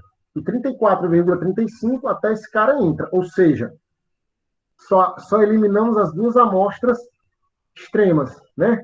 Então, o desvio padrão, ele dá essa noção para a gente, certo? De distância em relação à média. Beleza? O espalhamento, se esse espalhamento é grande ou se ele é pequeno. Se a amostra está muito concentrada perto da média, o desvio padrão é pequeno, ou se ela está muito espalhada em torno da média, e aí o desvio padrão vai ser grande, certo? Eu vou copiar essas duas fórmulas aqui para a coluna ao lado, e a gente vai simplesmente ter a mesma coisa feita para o comprimento. Isso aqui é a variância do comprimento. Para quem já fez aí, deve ter encontrado 23,567. E isso é o quê? Centímetros ao quadrado. A variância é de 23,567 centímetros ao quadrado. E o desvio padrão é de 4,855 centímetros. Certo? Então, a variância é a unidade original, sempre que é elevado ao quadrado. E o desvio padrão volta para a unidade original. Certo? Pois é. Quem fez pelo populacional não encontrou exatamente esses valores, certo? Porém, é importante entender que, nesse caso, no contexto dessa questão, a gente estava trabalhando com uma amostra. Então, era obrigado fazer pelo amostral mesmo, certo? Agora, eu queria mostrar exatamente como fazer esse cálculo aqui, né? Que eu mostrei, tá? Vocês devem ter feito, verificaram aí se estava batendo com o resultado de vocês, mas agora eu quero mostrar como chegar nesse número, tanto para os quilos, né, a massa, como para os centímetros, no caso, o comprimento. Eu vou marcar aqui. Eu quero dar uma deslocada para ter mais espaço. Jogar ali para o lado, certo? A gente vai trabalhar primeiro só com a massa, então deixa o comprimento ali de lado, depois a gente vai mexer nele, certo? Eu vou colocar aqui na tela, ó, a fórmula da variância, tá? É simples como está aí. A gente vai simplesmente, eu vou colocar o passo a passo, o algoritmo, né, de como você deve fazer a conta no seu papel, tá certo? E aí é exatamente o que está aí nessa fórmula. Nós vamos usar essa de baixo, tá? Porque nós estamos trabalhando com a amostra, mas na verdade ela é igual à de cima, com a diferença só desse n. Então isso aqui é só no final. A soma seria igual para os dois casos, né? O que é que eu tenho aqui? Ó? Primeiro eu tenho os dados, que são esses xis, são os valores do peso de cada cachorro, certo? E eu tenho o x barra, que é a média, que nós já calculamos, a média. É a mesma para todo o conjunto de dados. E aí eu vou elevar ao quadrado cada distância dessa. Vamos lá. Me acompanhe. Eu vou colocar aqui xi menos x barra, menos a média, vai. Vou escrever assim, não dá para escrever x barra, eu vou colocar menos a média. A média está bem aqui, ó, certo? Então, aqui vai ser esse cara, B2, menos B13. Deu 2,43. Aqui vai ser B3 menos B13. 2,13. E assim por diante. Vocês estão notando que eu fiz o primeiro, fiz o segundo, e agora eu poderia fazer o terceiro, o quarto, o quinto, mas eu teria que ir um por um? Você deve estar pensando, pô, professor, por que você não fez como nos outros casos, que você só copiou a fórmula e colou? Porque se eu fizer isso, não vai dar muito certo. Eu vou mostrar aqui para vocês. Ó. Vou arrastar aqui para copiar a fórmula. Pode até parecer que está certo, mas está errado. Por que está errado? Vejam que eu quero diminuir o 33 em relação ao B13, certo? Eu quero diminuir esse cara em relação ao B13 e todo mundo em relação ao B13.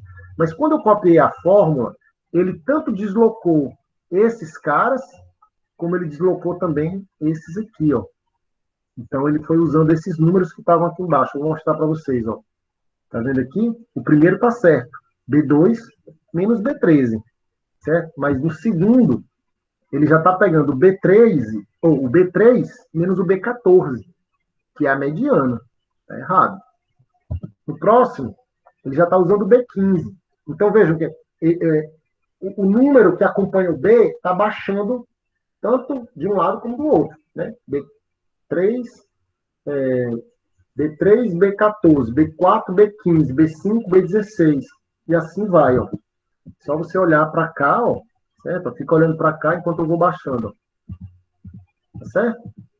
O que está errado aí? O segundo número, né? O primeiro eu queria que realmente ele fizesse isso. Eu queria que ele fizesse B2, B3, B4, B5, mas eu queria que todos eles ficassem com uma referência o B13, certo? Então eu preciso dizer isso para ele. Eu preciso dizer assim, ó, pai, não mexa no B13 não, deixa o meu B13 paradinho aí, certo? Vamos fixar ele. Então tem um comandozinho de fixar células, certo? Que é o dólarzinho, aquele símbolozinho de dinheiro, certo? Se eu colocar ele aqui, eu estou fixando a coluna B. Então, se eu for fazer uma cópia de fórmula assim, nesse sentido horizontal, ele não vai mexer na coluna B. Certo? E se eu fizer aqui, eu estou fixando a célula 13. Certo? Agora, se eu mexer, ele vai pegar a C13, a D13, mas sempre na 13. E se eu colocar nas duas, ele fixa... Opa, assim não. Assim. Desse jeito aqui. Ai. Aí. Agora ele fixou a célula completa, certo? Ele fixou o B e o 13. Então, eu posso mexer à vontade nessa fórmula. Ele vai mexer nessa parte aqui, ó, do B2, mas ele não vai mexer no B13. Vai deixar ela fixa lá, certo? Então, o que, é que vai acontecer, ó? Diferente, tá vendo? Vejam que aqui agora, ó, ele mexeu no B2, que era B2, agora é B3, mas o B13 continuou. Na próxima, mesma coisa, ó, agora é B4, mas B13 ficou fixo. B5, B13, B6, B13, B7, B8, B9, B10, B11, todo mundo em relação ao B13, que é a minha média. E é isso que eu queria, certo? Aqui eu estou dando aula de Excel, não é de, certo? Porque para fazer essa conta aí na mão é fácil. Vocês já devem ter feito, vocês já devem ter encontrado esses valores. O que são esses valores? É o que eu chamei de desvios ou erros. É a distância de cada ponto para o valor médio. Esses valores que vocês estão vendo aí são exatamente o que aqui, né, lá na aula que eu dei, né, no vídeo, eu marquei nesses, ó, são esses caras aí, essas setas vermelhas, né? É isso aqui, ó, xi menos x barra. E que eu expliquei no vídeo que, na média, essas distâncias se anulam. Porque tem umas para a direita, que são positivas, tem umas que são para a esquerda, que são menores do que o valor médio, portanto são negativas, e na média elas vão se anular. É o que a gente vai ver agora. Ó. Se eu somar toda essa galera, soma, todo mundo que está aqui, ó, esse número aqui é menos 3,55, que é 10 elevado a, é notação científica, certo? 10 elevado a menos 14. Ou seja, é zero, gente. É zero, certo? É a precisão numérica do computador, né? Que chegou no zero perfeito, mas, teoricamente, é zero, certo? Então, claro, eu já tinha explicado, não é essa soma que nós queremos. Nós queremos a soma dos quadrados desses caras. Por quê? Porque elevando ao quadrado, os números que são maiores do que o valor médio, né, já eram positivos, continuam positivos, com ainda mais positivo, né? E os números que são menores do que o valor médio, que são negativos, eles agora elevados ao quadrado vão dar um desvio quadrático positivo. Por essa razão, a variância sempre é positiva. Nunca, você tem uma soma de valores quadráticos. É impossível ser um resultado negativo. Se der negativo, você já sabe que errou alguma coisa na sua conta da variância, certo? Então, eu poderia fazer aqui mesmo, nessa mesma coluna, certo? Mas como é um vídeo didático, aqui é um momento para vocês verem melhor o que está acontecendo, eu vou fazer aqui ao lado. Eu vou colocar aqui o que nem a Stephanie colocou ali, né? Chapeuzinho 2, para dizer elevado ao quadrado, certo? Acho que a forma mais fácil é exatamente essa, né? Eu vou fazer C2 elevado ao quadrado. Tem a função de potência também, mas não precisa, que eu vou só botar o chapeuzinho com o 2, e aí ele vai pegar ó, 2,43 e elevou ao quadrado 5,90. Eu vou fazer a mesma coisa para todo mundo, e aqui eu tenho os desvios quadráticos. Ó. Essa galera são as parcelas dessa soma que a gente estava trabalhando aqui, ó, dessa soma aqui, certo? São esses caras aqui. Só me resta o somatório mesmo, propriamente dito, né? Somar todo mundo. E aí, eu vou usar a funçãozinha que a gente já viu, soma. Certo? Beleza? Só um minutinho aí, galera. Só um minutinho.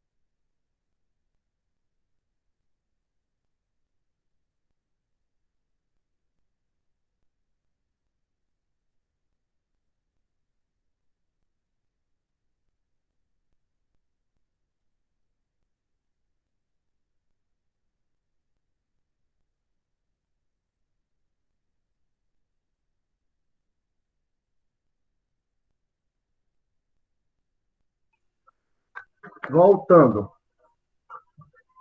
Pronto, então aqui seria a soma, né? O que está faltando? Só dividir agora, por N ou por N menos 1. Como a gente está trabalhando com o caso amostral, eu vou dividir essa soma pelo N-1, no nosso caso é 9, certo? Vou colocar direto 9 aqui, porque o nosso interesse é só ver se a conta está certinha. E está aqui, ó, 14, 2, 8, 4, 5. Lembra quanto é que a gente tinha obtido? Ó, tá aqui. É porque aqui está arredondado para 3 casas decimais, mas se eu aumentar o número de casas decimais, vocês vão ver que é o mesmo resultado, ó, certo? Eu vou diminuir de novo para 3 casas decimais, mas é arbitrário, né? A gente escolhe, tá? Ó, mesma coisa aqui. Eu diminui para 3 casas decimais. E a gente tem a variância igual, né? Vou fazer só mostrar aqui rapidinho para vocês. Se ao invés de ter uma variância amostral, eu tivesse a populacional, eu ia dividir por 10, certo? Então, o resultado ia ser 12,856, que é um pouco diferente desse. Agora, troca esse A pelo P. Troca a variância amostral do Excel pelo populacional.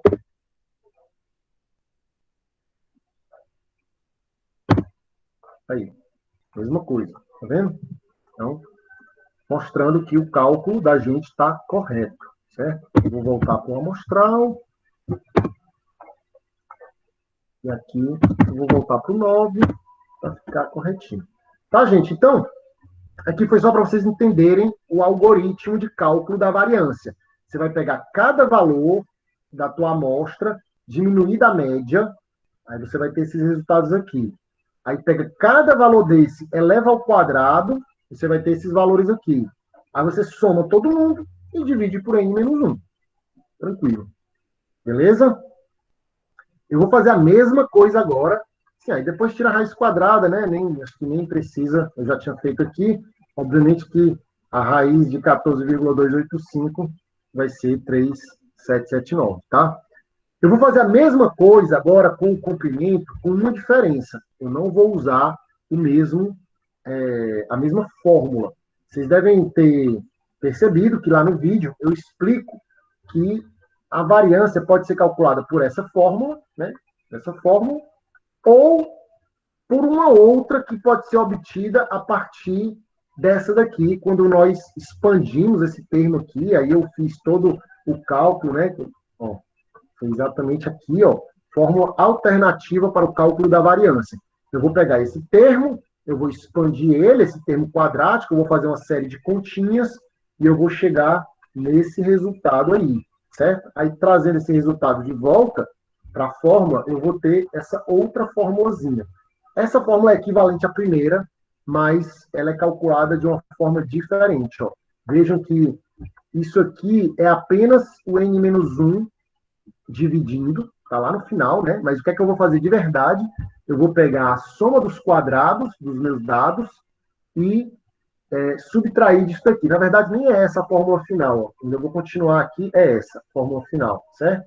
Essa daqui. Então, eu tenho dois somatórios importantes aqui. O primeiro é o somatório dos dados e o segundo é o do quadrado dos dados. Ó. Esse aqui é o dos dados e esse aqui é o do quadrado dos dados. Ó. Quadrado da soma, soma dos quadrados. Beleza? Então, no Excel fica fácil de implementar essa fórmula aqui, porque você tem a função soma e você tem a função soma quadrática. E aí fica fácil de fazer, né? Então, eu vou fazer isso aqui. Vou apagar isso aqui, trazer isso de volta. Eu vou apagar essa... Apagar não, só afastar aqui. Nesse caso, deixa eu diminuir um pouco aqui para caber na tela. Tá muito pequeno aí para vocês, tá, gente? Vamos pegando jeito com os exercícios, viu? Eu estou querendo mostrar logo tudo para a gente poder trabalhar o máximo possível no Excel com os exercícios, mas a gente vai pegando aos poucos mesmo. Vamos lá. Deixa eu ver se eu consigo colocar...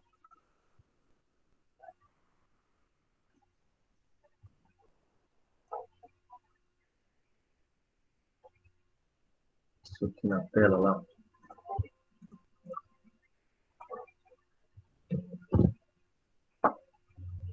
Pronto. deixar aqui para ficar mais fácil de vocês verem, certo? O que é que a gente tem que fazer? O que a gente vai fazer, isso aqui, ó, n-1 vai ser a última coisa, certo? A primeira coisa que eu vou fazer é a soma e a soma dos quadrados. Então, meus dados estão aqui, né? Meus dados estão aqui. Eu vou colocar bem aqui a soma. Soma dos meus dados, que são o quê? Agora está na coluna E2 até E11, certo? E a mesma coisa aqui vai ser a soma dos quadrados.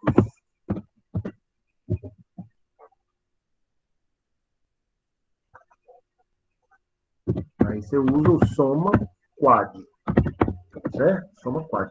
Nós já usamos várias fórmulas aqui, não foi tantas não. Nós usamos o soma, o média, o med de mediana, né? O modo de moda. Então, 3 para as estatísticas de localização.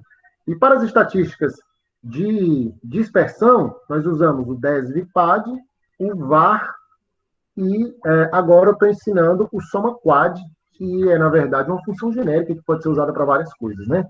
Então, o soma quad, na verdade, é o quadrado de todos esses números. O que ele vai fazer? Não é esse cara elevado ao quadrado, certo? É ao contrário. É eu pegar cada um desses valores aqui, ó, 64 elevado ao quadrado, 67 elevado ao quadrado. Tudo isso aqui somado vai dar esse cara aqui. Tá? Ó, pode ver que se eu somar os quadrados,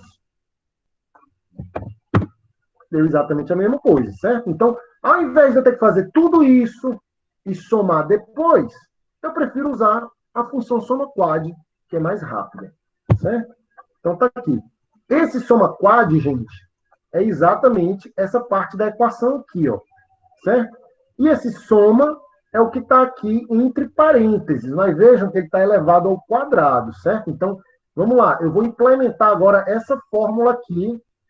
Eu vou implementar aqui embaixo, ó. Então, igual, certo? Abrir um parênteses. Vou começar com o soma quad, ó. Soma dos quadrados, que está aqui na célula E24. Então, a célula E24 representa a soma dos quadrados. Menos. Aí, eu vou agora abrir um parênteses, porque eu vou precisar dividir por N, ó. Certo? Então, eu vou abrir e fechar o parênteses e dividir por N. N é 10, certo?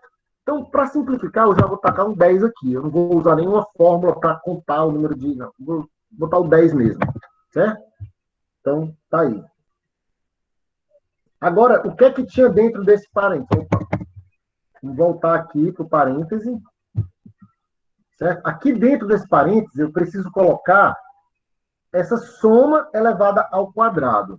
Certo? Então, a soma está bem aqui na célula E23, só que ela está elevada ao quadrado. Então, vejam, ó, o que é que nós temos? Olha como é simples, na verdade. E24, que é a soma dos quadrados, é isso aqui, dividido pelo E23, que é essa soma, elevada ao quadrado e dividida por N. Certo? Então, tudo isso aqui que vocês estão vendo representa essa parte que está dentro do colchete. Ok? Aí, o que está faltando agora? Só essa parte que está aqui fora, ó, que é dividir por N-1. Então, eu vou botar uma barra de divisão e dividir por 9. 23,566. Tem isso aqui. Na verdade, é porque aqui, como eu tinha também dito antes, né, ele está arredondado. Eu vou aumentar aqui, ó, as casas decimais para vocês verem que essas duas células têm a mesma informação, certo? Essa daqui de cima eu usei a função var a, certo? E essa de baixo eu usei a função var p, não, enfim, eu usei o cálculo, né? O cálculo mesmo na mão, digamos assim, certo? Então, mostra que a gente tinha calculado corretamente.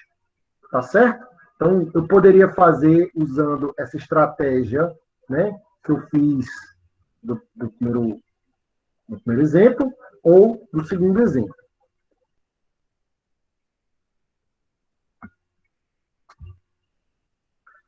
Bom, a Valesca está perguntando como é que faz na atividade. Eu quero que você calcule à mão mesmo, certo? À mão. Então, tanto faz se você vai usar uma fórmula ou a outra, certo? Mas você vai fazer isso na mão. Se você for fazer na mão, o que você vai fazer? Se você estiver nesse caso aqui que eu estou, certo? Primeiro você vai somar tudo isso daqui.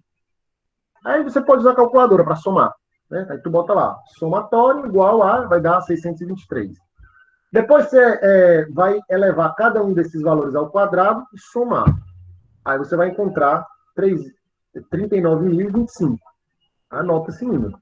E depois você faz essa conta. Né? Você vai colocar aqui 1 sobre 10 menos 1. Né? Você vai colocar aqui o valor que você tinha obtido da soma dos quadrados. Você vai colocar menos 1 sobre 10. E vai colocar aqui a soma, que é 623, elevado ao quadrado. Aí pronto, daí vai desenvolvendo na mão mesmo, certo? Se você tiver feito desse jeito aqui, a ideia é fazer do mesmo jeitinho que eu coloquei aqui, né? Coloca cada um desses números menos a média, eleva ao quadrado, 32,7 menos 30,57, aí acha o valor na calculadora, eleva ao quadrado, vai dar isso aqui, e assim por diante, depois soma todo mundo e divide por n menos 1.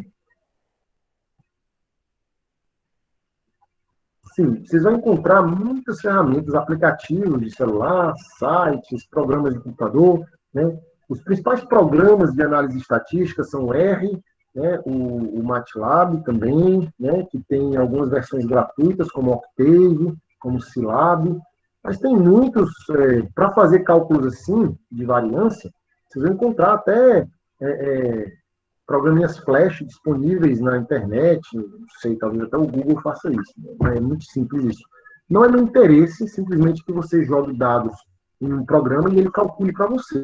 Eu quero que vocês saibam fazer o cálculo. Por isso que eu estou pedindo para fazer na mão, principalmente nesse começo, nesses primeiros momentos. Tá certo? Então, é isso. Aí, só para não dizer que não fiz, já que a gente já mostrei aqui o cálculo, né? O coeficiente de variação, minha gente, ele é um percentual, ele é dado pelo desvio padrão dividido pelo valor médio, certo? Então, aqui, ó, eu vou pegar 3,779, que é o desvio padrão, e vou dividir lá pelo 30,57. Aí o resultado deu esse número aqui, ó, 0,123, eu vou colocar isso em percentual, ou seja, eu multiplico por 100, que vai dar 12,36, e eu escrevo isso como uma porcentagem, então, 12,36%.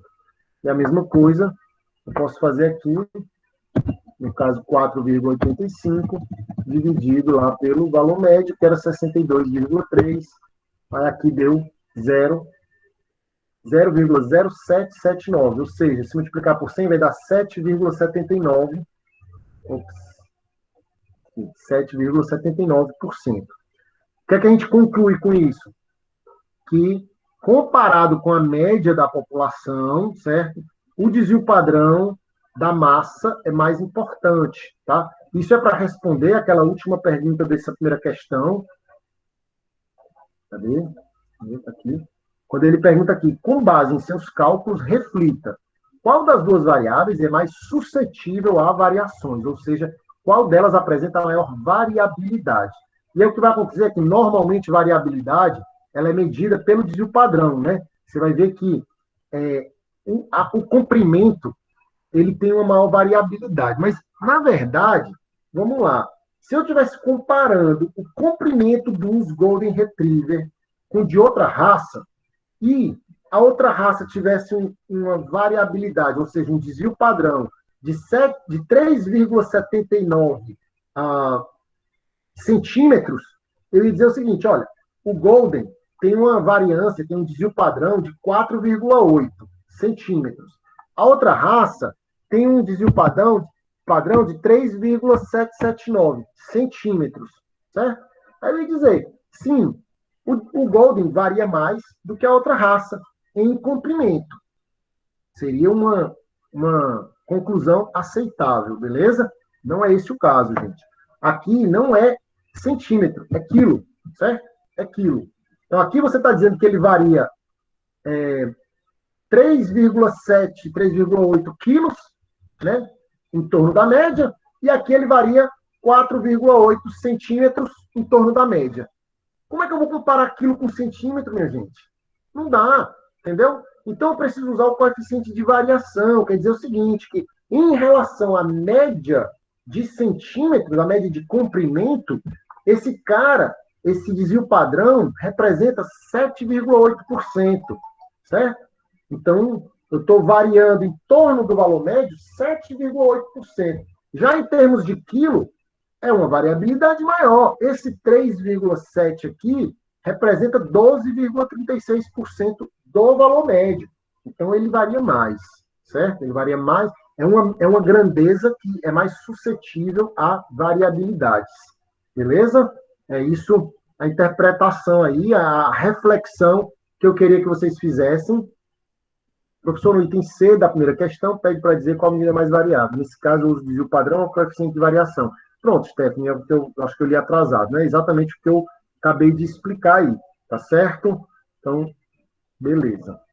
E aí, infelizmente, aí foi perguntado no começo da aula sobre essa questão 2, né? Mas eu vou deixar para a gente comentar ela na próxima aula, certo? Porque o tempo já está bem avançado, mas só dando a entender que a gente já comentou, né? A gente vai usar aquela distância padronizada, certo?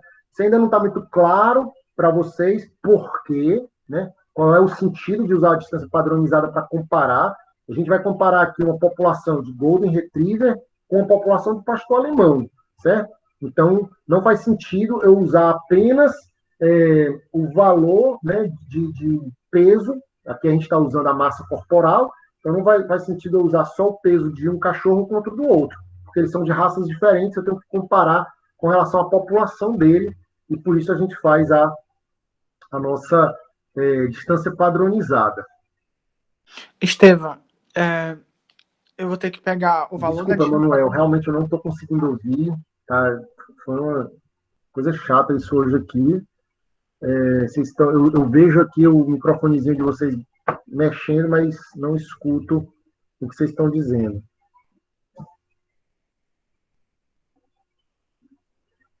Quando você estiver comparando grandezas diferentes, a melhor forma de comparar variabilidade é o coeficiente de variação, realmente, viu, Valesca? O Matheus está perguntando se a atividade será avaliada. Ela, na verdade, ela vai contar como uma daquelas atividades, né, que, para quem não assistiu a aula aqui ao vivo, ela vai ser contada como presença, certo? Mas para quem assistiu a aula ao vivo, isso é da aula passada, certo, gente? É da aula da quarta-feira. Para hoje, nós vamos ter outra, certo? Nós vamos ter outra. Vai ser só uma questãozinha na de hoje, bem simples, né? Baseada aí nessas mesmas estatísticas que a gente está usando, tá certo?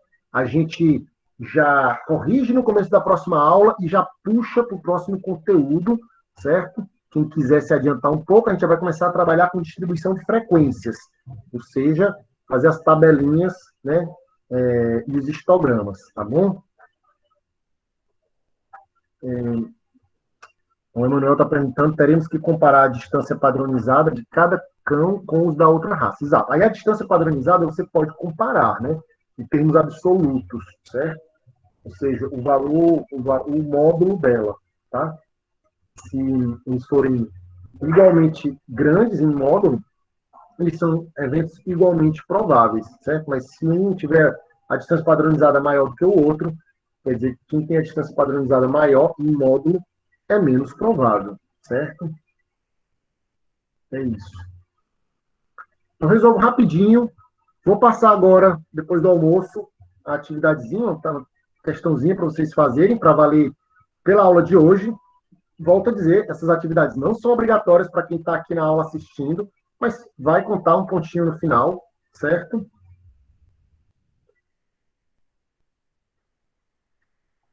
Cara, basicamente o seguinte, eu estou comparando quem é o mais pesado comparativamente com os outros animais, certo?